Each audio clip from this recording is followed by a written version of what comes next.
Assalamualaikum warahmatullahi wabarakatuh. Perkenalkan, nama saya Abdullah D. Adam, peserta Latsar CPNS PPSDM Angkatan 7 Kelompok 4.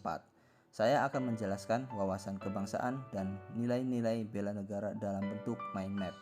Yang pertama, saya akan menjelaskan wawasan kebangsaan. Wawasan kebangsaan adalah cara pandang bangsa Indonesia dalam rangka mengelola kehidupan berbangsa dan bernegara yang dilandasi oleh jati diri bangsa dan kesadaran terhadap sistem nasional yang bersumber dari Pancasila, UUD 1945, NKRI, dan Bhinneka Tunggal Ika, guna memecahkan berbagai persoalan yang dihadapi bangsa dan negara demi mencapai masyarakat yang aman, adil, makmur, dan sejahtera. Beberapa titik penting dalam sejarah bangsa Indonesia. Yang pertama, pada tanggal 20 Mei 1908, puluhan anak muda berkumpul di Aula Stovia.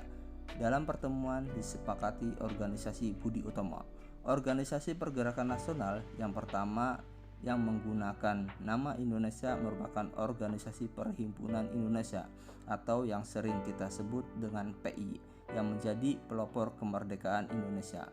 Kemudian, pada tanggal 30 April 1926 di Jakarta diselenggarakan Kongres Pemuda I yang dihadiri beberapa wakil organisasi pemuda. Penggunaan bahasa Melayu yang diusulkan Muhammad Yamin menjadi kontroversi saat Kongres Pemuda I.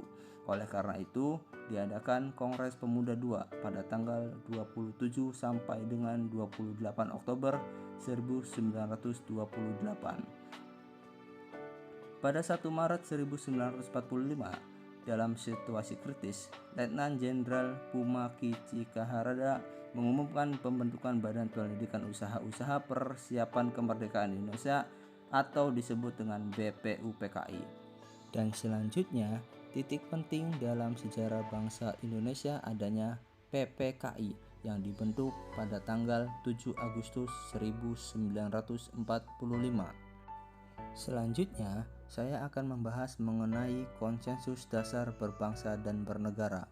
Poin pertama, yakni Pancasila.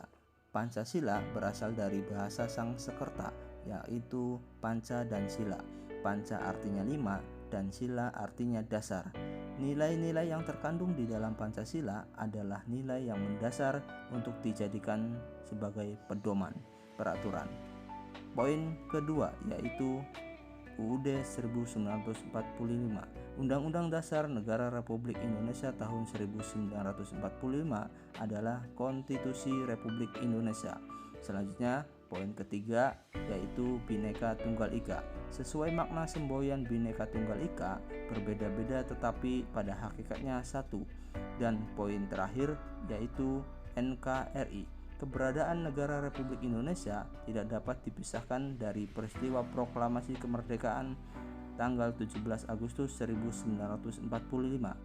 Karena melalui proklamasi tersebut, bangsa Indonesia berhasil mendirikan negara sekaligus menyatakan kepada dunia luar bahwa sejak saat itu ada negara baru yaitu Negara Kesatuan Republik Indonesia.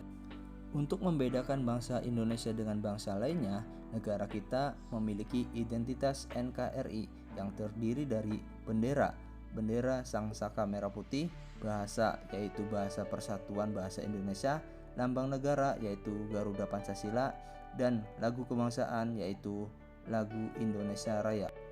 Mari kita beralih membahas bela negara. Bela negara adalah tekad, sikap, dan perilaku serta tindakan warga negara baik secara perseorangan maupun kolektif dalam menjaga kedaulatan negara, keutuhan wilayah, dan keselamatan bangsa dan negara yang dijiwai oleh kecintaannya kepada Negara Kesatuan Republik Indonesia yang berdasarkan Pancasila dan Undang-Undang Dasar Negara Republik Indonesia tahun 1945 dalam menjamin kelangsungan hidup bangsa Indonesia dan negara dari berbagai ancaman. Dasar hukum nilai-nilai bela negara sesuai Undang-Undang 1945 Pasal 27 Ayat 3 yang berbunyi, setiap warga negara berhak dan wajib ikut serta dalam upaya pembelaan negara dan sesuai Undang-Undang Dasar 1945 pasal 30 ayat 1 yang berbunyi tiap-tiap warga negara berhak dan wajib ikut serta dalam usaha pertahanan dan keamanan negara. Keikutsertaan warga negara dalam usaha bela negara salah satunya dilaksanakan melalui pendidikan kewarganegaraan dengan pembinaan kesadaran bela negara dengan menanamkan nilai dasar bela negara, diantaranya yaitu cinta tanah air, sadar berbangsa dan bernegara, setia pada Pancasila, rela berkorban untuk bangsa dan negara, dan kemampuan awal bela negara. Selanjutnya yaitu fungsi ASN. Fungsi ASN yang pertama melaksanakan kebijakan publik. Yang kedua memberikan pelayanan publik yang profesional dan berkualitas. Dan yang terakhir mempererat persatuan dan kesatuan negara Kesatuan Republik Indonesia. Sekian penjelasan Mindmap mengenai wawasan kebangsaan dan nilai-nilai bela negara yang dapat saya sampaikan. Terima kasih. Wassalamualaikum warahmatullahi wabarakatuh.